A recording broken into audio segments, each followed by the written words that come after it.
Voici le restaurant nommé Under, qui signifie aussi bien en dessous en anglais que merveille en norvégien.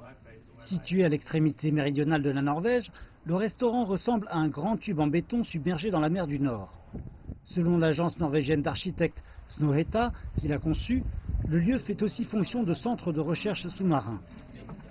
L'architecture que nous avons créée commence en surface et finit sous l'eau, comme une structure en béton de forme tubulaire.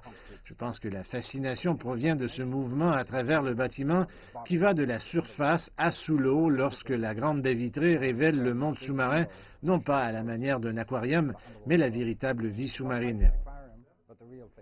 Le sentiment quand on pénètre dans le restaurant Under est comme lorsque l'on pénètre dans un sauna, car des planches de bois couvrent sa partie supérieure.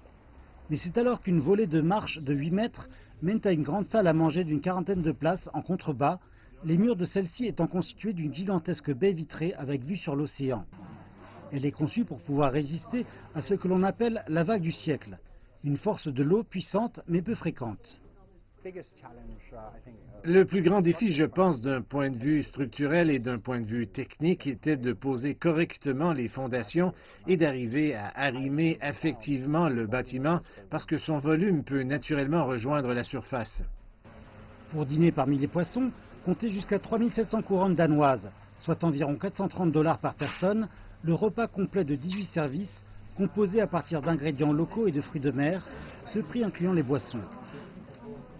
Le fait que ce soit sous la surface de la mer est, je pense, la raison principale pour laquelle nous avons tant de couverts à présent.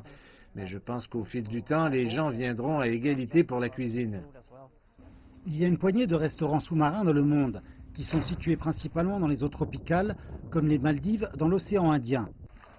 Les premiers clients de ce restaurant norvégien seront en mesure de s'y immerger à partir du début du mois d'avril.